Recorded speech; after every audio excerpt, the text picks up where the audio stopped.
ce matin? Pour ce matin, parfait, nous avons un cas social.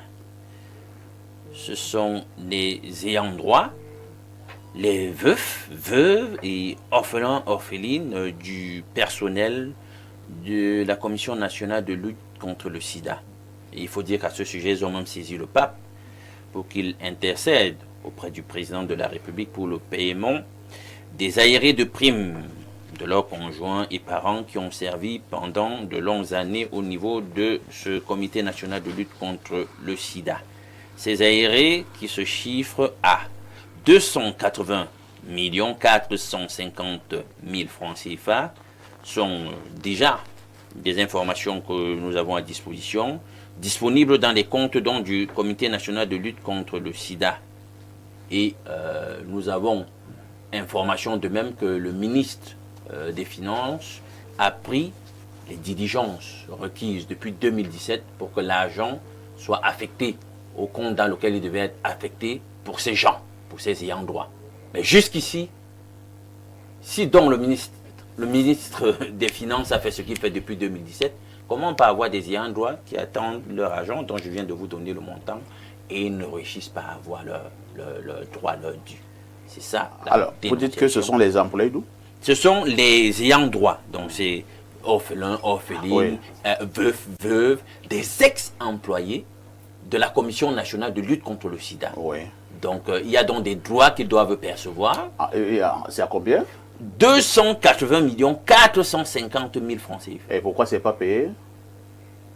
C'est ce qu'on veut savoir et c'est ce qu'on dénonce. On dénonce ce matin. Comment est-ce que le ministre des Finances a déjà pris des diligences à son niveau pour que l'argent parvienne aux ayants droit? On a fait l'affectation dans les comptes qu'il faut, ou le compte qu'il faut. Mais il y a un blocus. Parce que dans la chaîne, il y a aussi quand même, quelque part, là, le ministère de la Santé, quelque part. Donc, on veut savoir où se trouve le blocus, pourquoi l'argent ne parvient pas aux ayants droit, un argent qui les aiderait beaucoup.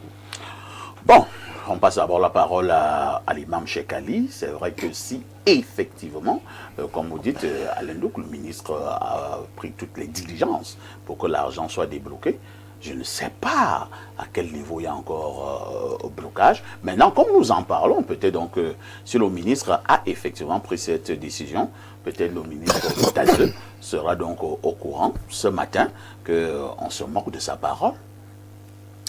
Vous savez, parfois ici, si même ça marchait bien, ça serait étonnant. Parce qu'au Cameroun, on ne sait pas ce qui marche bien, ce qui fonctionne normalement. Ah bon? Bien sûr. Mais la consommation de l'alcool marche bien. Bon, c'est vrai que ça, vous savez que la consommation de l'alcool, je l'ai dit ici, la consommation, sans parler du Cameroun, je parle de l'alcool dans tout le monde entier, la consommation de l'alcool est très très mystique. Ah bon? Bien sûr, des prières rituelles, des sacrifices sont faits dans le cadre de la fabrication de l'alcool. C'est pour ça que même si on augmente le prix de l'alcool, du vin, personne ne va marcher. Personne ne va se lever la tête. Parce que les gens sont possédés, envoûtés. Mais dès qu'on augmente 5 francs pour le carburant, vous voyez, tout le monde se lève. Il y a des casses, il y a des brûles. Mais l'alcool, là, augmenter même 500 par bière, on va toujours boire. Les gens vont toujours boire. Vous faites le tour de Yaoundé, vous voyez des petites buvettes là, c'est toujours rempli. Les gens sont ivres d'alcool parce qu'ils sont possédés en réalité. Mais concernant les vrais problèmes du pays, par exemple, comment on appelle l'argent que les veuves doivent toucher, la pension retraite. Vous savez combien d'années une veuve fait pour entrer en possession de la pension de son défunt mari? Combien d'années? Minimum 5 ans. Elle monte, elle va de bureau à bureau. On va à la porte 2, va à la porte 10, va à la porte. Chaque bureau, il faut donner quelque chose pour entrer en possession de son argent. Alors, si le ministre des Finances donne un ordre et que l'argent est viré, pourquoi est-ce qu'il ne n'est pas défalqué? Ça veut dire que le ministre des Finances lui-même, il faut qu'il nous dise la vérité.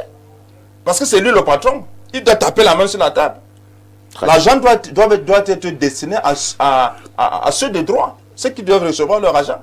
Rien ne fonctionne normalement. C'est-à-dire, si quelque chose fonctionne normalement dans ce pays, vous n'avez pas de l'alcool, ou bien des jeux de hasard. C'est étonnant, parce que les jeux de hasard aussi, les Camerounais sont ivres des jeux de hasard. Merci. Monseigneur Mermoz est là. Ce matin, nous parlons des ex-employés de la Commission nationale de lutte contre le sida.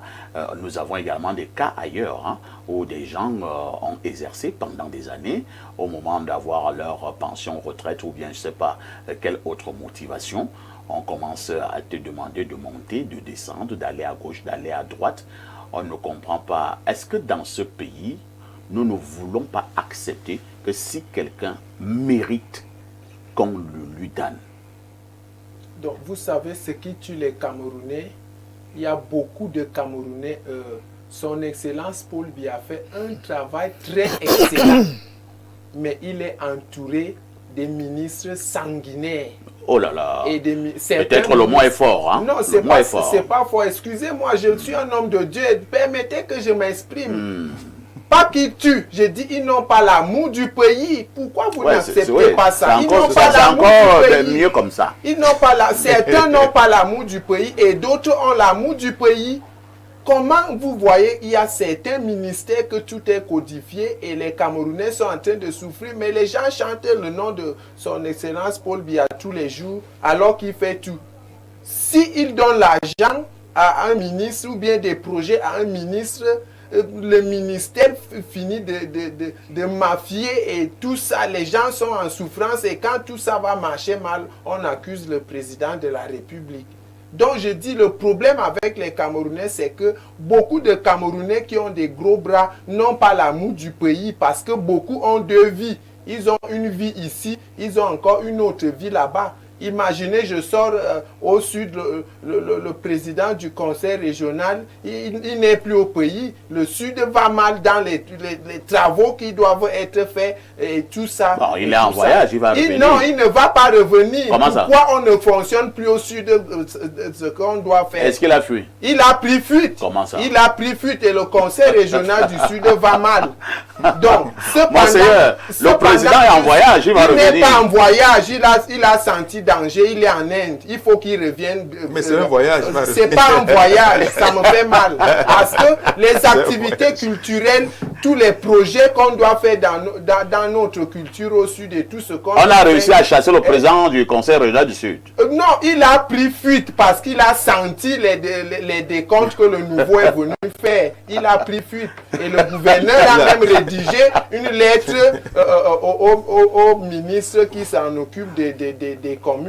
Alors vous voyez, faire quoi pour constater sa fuite? Pour constater les dégâts matériels, financiers qui ont été faits, qui a faillite et qui a... Oui, ça c'était l'ancien bureau. L'ancien bureau, je dis l'ancien bureau, je ne parle pas du nouveau. Vous ne parlez pas du nouveau. Là, d'accord. Le nouveau fait un bon travail. Voilà. C'est excellent et dynamique. Monsieur Ndo, le président Ndo. Non, il est très efficace. Mais vous dites que l'autre a fui. Il a pris la fuite. L'ancien président, c'était monsieur Elemba. Il est en Inde. Pourquoi il fuit le Cameroun? Et nous sommes dans la souffrance aussi. Tous nos projets sont bloqués. Je vous donne les renseignements du Sud. Merci beaucoup. Alors, c'est un problème qui doit être fait dans tous les ministères, de passer un contrôle. Il faut que moi je donne la sagesse au président de la République, que tous les projets qu'ils vont faire, qu'on emploie le système GPS.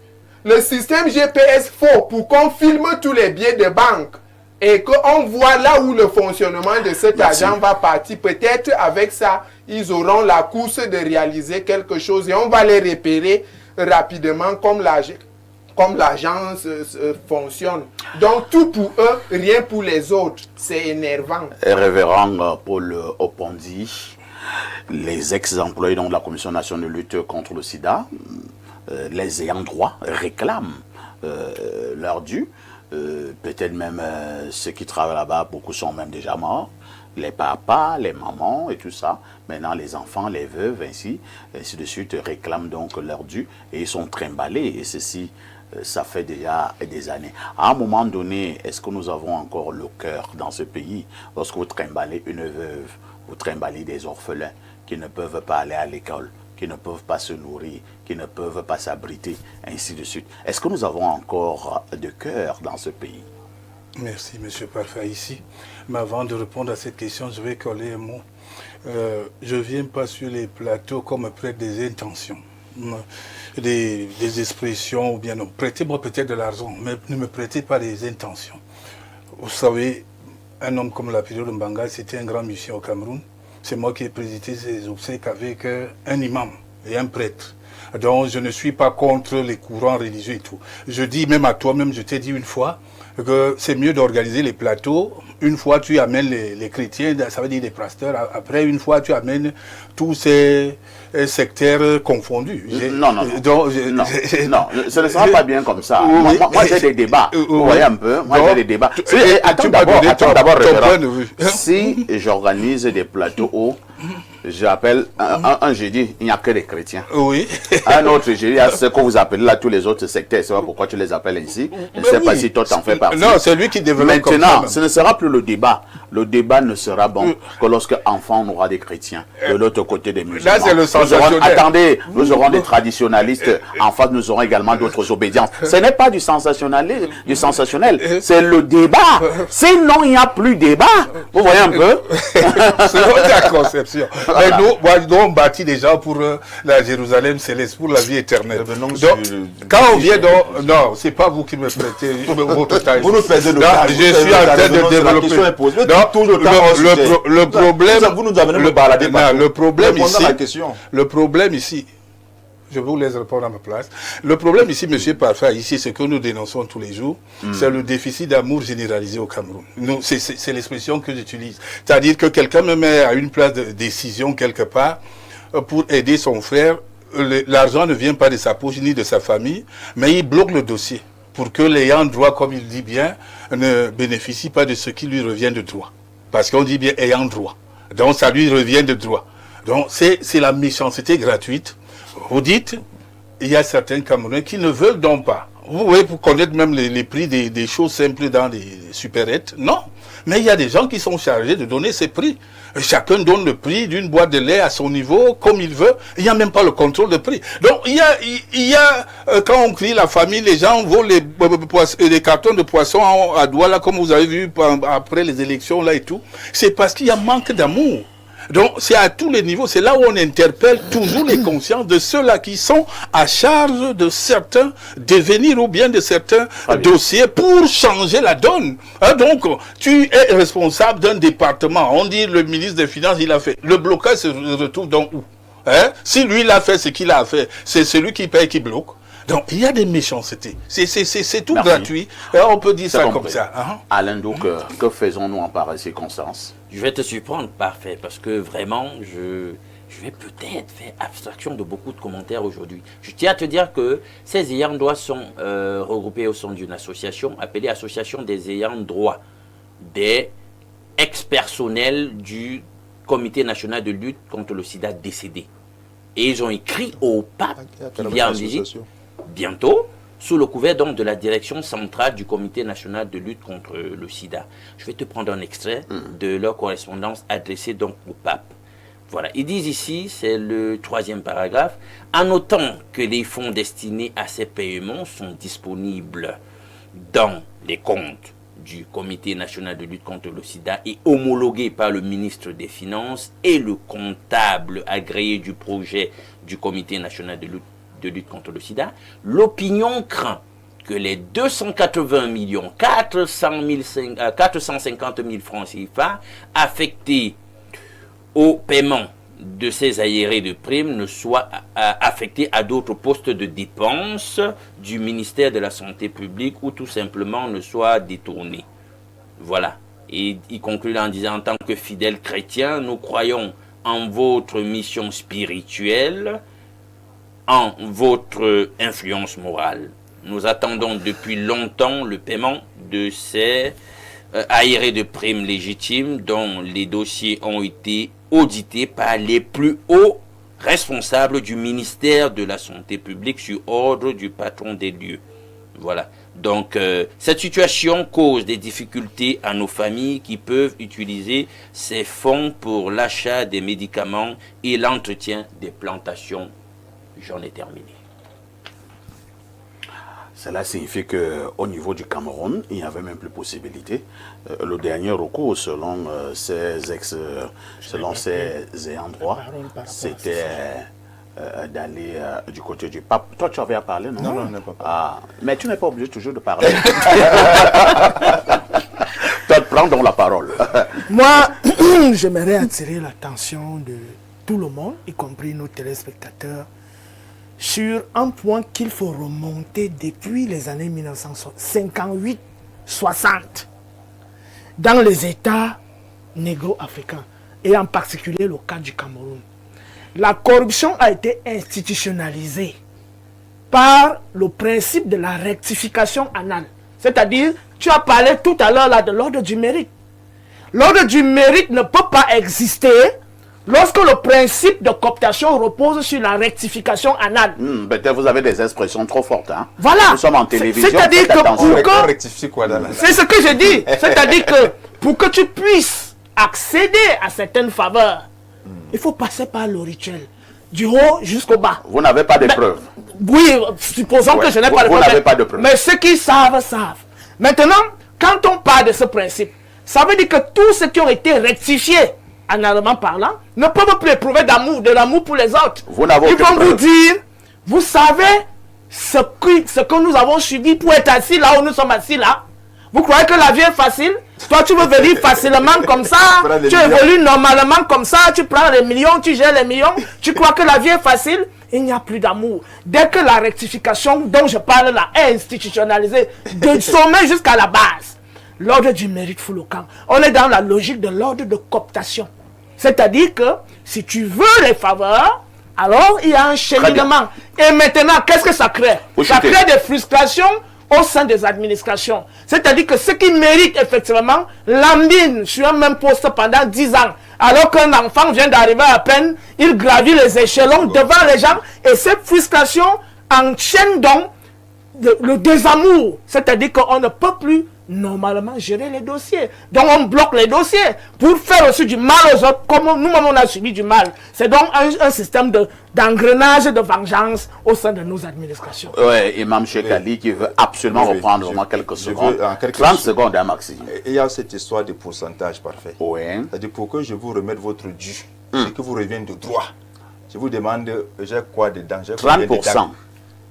C'est-à-dire que ça, c'est comme si c'est légiféré, c'est légal. C'est comme si c'était la norme. Dans presque tous les bureaux. Pour qu'on vous remette ce qui vous revient de droit, votre argent. L'individu vous dit, bon d'accord, j'ai combien, j'ai ma part dedans, c'est combien? Tu dis, bon, prenez votre jus. Il dit non, donne-moi 10%, d'autres 20%. Donc, ce qui me revient de mon argent, tu me demandes 30%. C'est-à-dire que si tu dois décaisser 10 millions, tu décaisses 7 millions, mais tu signes 10 millions. Et le monsieur qui te fait décaisser prend 3 millions. C'est comme ça que ça fonctionne. Je pense que si ces gens-là, ces orphelins, ces veuves-là, peut-être n'ont pas coopéré dans ce sens, hein? Oui. Merci. Lisons rapidement quelques messages. Bonjour le panel. La question que je me pose est de savoir si c'est pas une autre forme de camerounaiserie.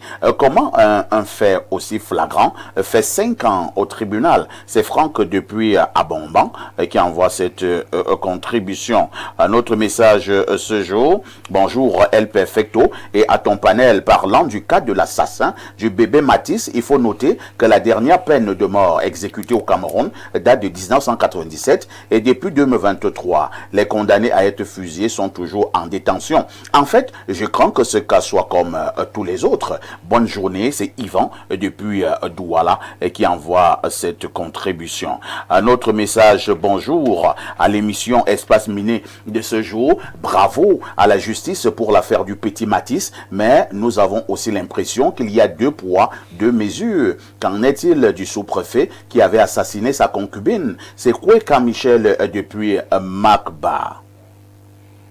Un autre message, bonjour Monsieur Parfait ici. Pourquoi l'évêque africain n'aborde-t-il pas une tenue africaine, mais plutôt une soutane inspirée de l'église catholique romaine? J'ai des réponses si je peux ouvrir la Bible. S'il veut que je lui réponde. Réponds donc. Il n'y a jamais de Bible africaine. Les répondez. Qui sont dans la Bible ont été rédigés avec la sagesse africaine. Et l'habillement de la soutane est biblique. Qu'ils partent lire le livre de Exode, chapitre 28, des versets 1 au verset 5. Ils lisent encore Exode, chapitre 29, dans les versets 6, parce que je ne vais pas beaucoup lire, dans des versets 6. dans les versets 6, nous parle de la calotte de l'évêque et tu poseras le turban sur sa tête. Sur sa tête, tu mettras l'insigne de consécration sur le turban. Puis tu prendras l'huile d'onction. Donc, Dieu a donné les transfert des prescriptions. réalités qui n'ont rien Dieu à voir a donné avec- des prescriptions aux gens qui choisissent son chemin de porter des soutanes, de turban. porter des Le turban n'a rien à voir avec cette turban, espèce de le turban. kippa que tu as Écoutez, j'ai choisi le chemin de Dieu. Il n'y a aucun... Même Pharaon portait les soutanes. Non, la Bible. Ceux qui se disent... Attends, tu as lu un verset biblique dans mon frère. Est-ce qu'il y a La un Bible, problème? la Tu as parlé de turban, la Bible a la sagesse africaine. Les cinq le Moïse était turban, un Le Africain. turban alors, on parle du Merci, turban. hein, nous Moïse allons... était un Africain. C'est le Même problème. Pharaon portait des soutanes. Il portait les turbans. Donc, toute C'est pas vous qui répondez. spiritualité, toute spiritualité doit porter des soutanes. Et je suis dans le catholicisme. J'applique ce que la Merci. Bible me demande. Bonjour Perfecto. Bonjour Perfecto. Il s'agit de quel pays là? Le plus 974. C'est le Qatar. Bonjour Perfecto. J'espère qu'Espace Miné ne va pas se transformer un jour en espace de boxe. Justice pour bébé Matisse. La justice camerounaise a agi comme la justice de Dieu en prenant tout son temps. Un temps qui a sûrement torturé le bourreau de cet enfant du fond de sa cellule et lors des allers-retours au palais de justice, prison centrale. Une question pour l'imam. Quel est son sentiment après avoir vu la vidéo dans laquelle Madame la ministre fait un autre père chez le nouveau patron du Sénat? Ah, on fait la prière.